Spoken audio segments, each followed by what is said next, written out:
Three, two, one. Evening, everybody. I'm sat here in my sort of semi-isolation of my... Well, no, that's not wrong. Start again. Three, two, one. Evening, everybody. My name's Simon Thackeray. I'm a GDP private practitioner in Nottinghamshire. I'm one of the study club directors at Dentino Tubules, and Drew's very kindly asked me to sort of talk through a few things that we're implementing and doing in our practice at the moment in light of, this unprecedented situation that we find ourselves in. Not since wartime or even, before that. This has not happened in our generation. So there's no rules, there's no particular way of saying, oh, we did it this way last time, so it'll be okay. And we really sort of doing this on the fly almost. The lack of direction from our governing bodies, and particularly the Chief Dental Officer's office is startling, and we're being left to try and support ourselves. And that's the beauty of this, is that we can support ourselves, and fundamentally everything's still going to be there when we get back. There's still going to be 69 million mouths, and they're all going to need our help, and they're all going to need our care. But I think what we've got to do is we've got to sort of put things in place now. And I'm speaking on the 18th of March, so you might be listening to this, well, you will be listening to this at a later date, but things may well have changed. But I'm speaking after the Prime Minister has announced that the schools will be closing on Friday. You may be sat watching this because everything's closed. No idea. This is just unprecedented. So we need the positivity, and we're going to have it because life goes on. We've got to think of ourselves, and I'm aiming this talk tonight, more at the principles, but by all means associates can, listen into this, because they may get an idea of what we're thinking and what we should be thinking as businessmen, but as primarily caring practitioners and caring people. We went into this profession to look after people. Well, I certainly did. And that's not just our patients, because we've got two groups that rely on us. In fact, we've got three groups, obviously. Our family is one, but that's not a professional reliance. That's the personal, emotional, and everything else that comes from that. The other side of that is our professional reliance and the people who rely on us, and that's obviously our patients, but it's also our staff. And, they are as unaware of what's going on as the rest of us. Principals probably have more of a responsibility because they are expected to know what is going on. And my staff have been coming to me now probably for a week and a half, 2 weeks, as these things have happened, and saying, what's going to happen with this? What's going to happen with that? And there's no instruction book. There is nothing out there. Yes, we're going to do this in policy 1. Yes, we've got disaster recovery plans. Yes, we have things that are put in place for these eventualities. But you can't actually do some of the scenarios that are being modelled, and this is why now we sort of reliant on the profession to come together and say, well, look, this is what I'm doing, I'm happy to share it, and you might want to consider some of these things, and you know what, you might want to shout me down and say that's stupid and that's wrong. Thick skin, I'm fine, email me.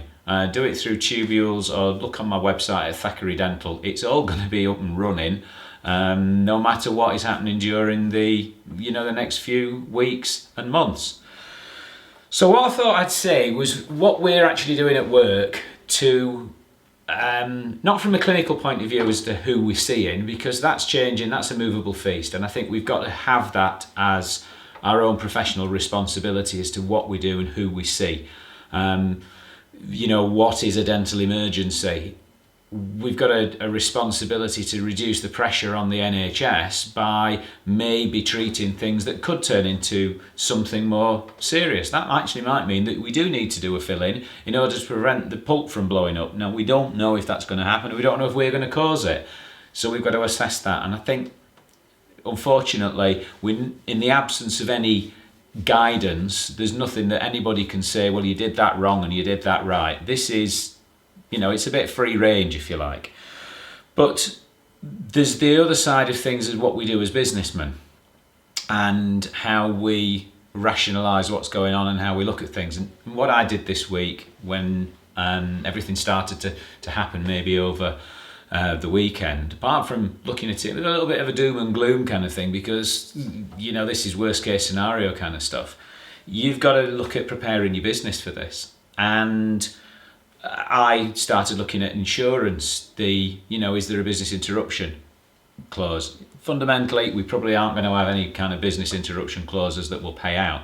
But again, because this is such a unique situation, could that change? And the positivity is that there could be legislation put in place to help us. We don't know. But if we start looking at things in such a negative manner, then we will never see any of the positives that could come out of this. So first of all, get your insurance documents out, have a look at them. You've probably already done it, so I'm speaking to the converted, but if you haven't, maybe have a look at that.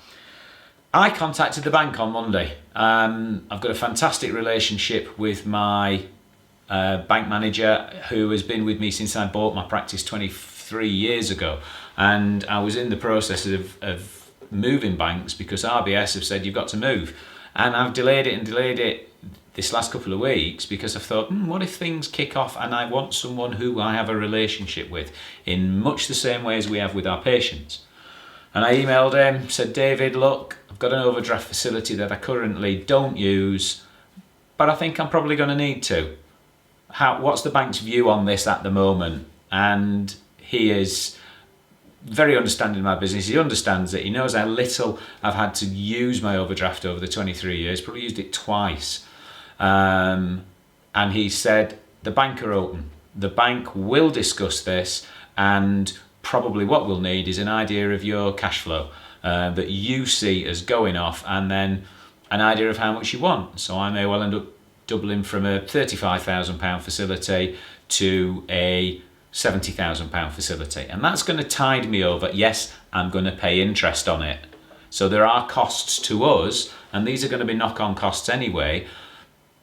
But we've got to see through this short term. We've got to have our businesses to survive, and then we can look at how we put things in, financially model that when we get through this, when we know what it's going to be.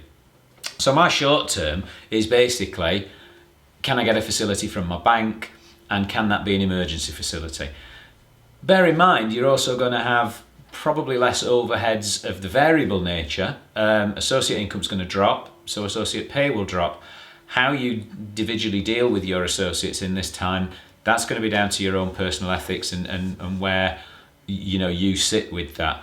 I have 3 absolutely wonderful associates who are with me on this 100%, and obviously as concerned as anybody else about that. One of them has decided, if we shut down for a couple of weeks, I'm going to get some gardening done, and he's ordered a load of stuff from Wix. And that is the positive attitude that is going to happen. When this is all over, he'll still have a dental degree, so will you, and there will be, as I've said before, all those mouths that are going to need looking after in one way or another. It's going to recover, but we don't know how long it's going to take, so we need to plan. So that's the short-term business thing. Look at your insurance, look at your contacting your bank, and where that's going to be. Overheads will reduce. We've got to think about the labs and people like that, but they should be doing this as well. If you can't do crown preps, you can't do crown preps. You can't send work to your bank, to your lab. But please remember, and when we come back, if we are good to them now and we try and work with them and say, look, we're going to support you, we don't know what's happening, do you need anything from us, let us know. It's about the social responsibility that we've got, but how we can't just give them handouts. And that leads me on to my next bit, because the big thing for a lot of us is going to be, what do we do with our staff? I'm just going to have a little drink. What do we do with our staff? We don't know. Again, there's no rules on this, because people are saying, well, if we shut the practice, they need full pay. If I pay my staff full pay, I've probably got a £25,000 a month wages bill.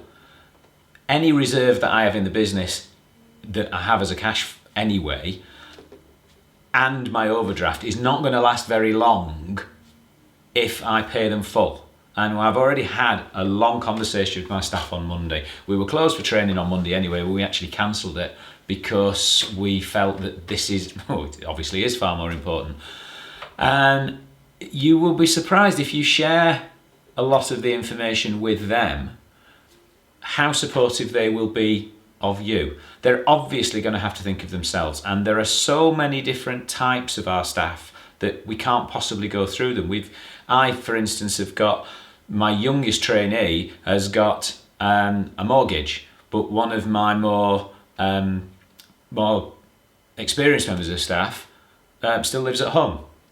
So that they have different financial pressures, and it's not our responsibility for their financial pressures that they have put themselves into. And we have to remember, quite a lot, that we've got to be caring, in my opinion, and obviously yours, but we're not the charity, and we have to make sure that we do look after the thing that is our business and the thing that is our business world, so that we can be there afterwards, that they have got the security to come back to. They may have to go to the bank and ask for a 3-month mortgage loan, the mortgage delay, and they're going to be paying that back eventually. There's going to be the 3 months being tagged on at the end of their mortgage. But that will then mean that some of the pressure is off them and they don't have to worry. Social distancing means they're not going to be going to the pub, so their overhead will go down. So what I did is I had a long talk with them and said, look, I don't know what's going to happen. I don't know where we're going to be with this, but one of the things that I am looking at is I may have to invoke the layoff clause in my contracts. And my layoff clause will give them probably about £100 a week, each of them. And that's including my hygienists who are employed. So this is a big hit for a lot of them. But £100 a week is better than no pounds a week. And if we don't help them now, they might not want to come back when this is all over.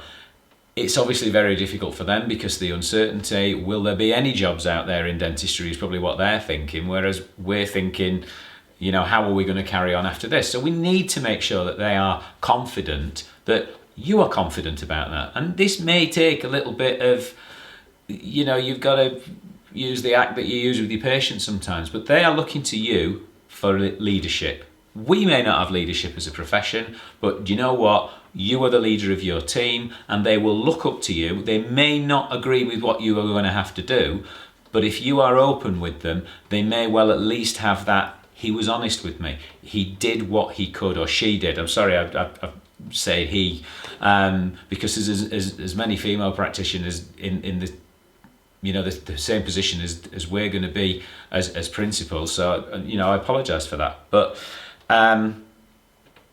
if they look up to us and say you did the right thing at the right time, and that sounds like what Boris said today, it is true though. It is about us doing the right thing at the right time. So what I've put in place is to say, if I send you home and self-isolate because I'm concerned that you might be at risk, I'm probably going to pay you in full at that point. If you ring in sick, the SSP has to come in. So if you think you've been exposed, you've got the symptoms, you've got the cough, we bring in the new SSP, or if it's a 2-week period, you may have the option to take the first week as paid holiday. You may decide to take it all as unpaid. If you've got separate means, you might want to do that, save your holidays up until afterwards, and take the reduced thing. But that's going to be up to them. So my first stage there will be, if it's a self-isolation, probably pay you the first week as holiday if you want to do that. I don't know if that is legal, but again, this is going to be one of those situations that may be tested. The employment lawyers, at a time like this, surely there's going to have to be some kind of changes to how people deal with things in order to make the businesses survive and be realistic about it in a time where there is no guidance and there is the unknowns. So advice like this is not legally binding, it's just what I'm going to do. So first week holiday if you want, or you can have 2 weeks of statutory sick pay. The second one becomes statutory sick pay. If it goes on longer than that, I'm going to have to contact you. I'm going to have to keep talking about you. If we go into 3-week, 4-week, 5-week lockdowns, which is probably unlikely, but we need to think about it. We need to know how long our money is going to last and what we're going to do to replace that. Hence, putting in place at the beginning the planning bit for let's get the overdraft a little bit higher.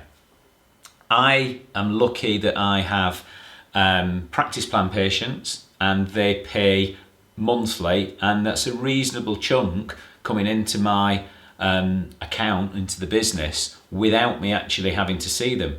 However, those are going to start getting cancelled if people, our patients, are worrying about what is then going to happen.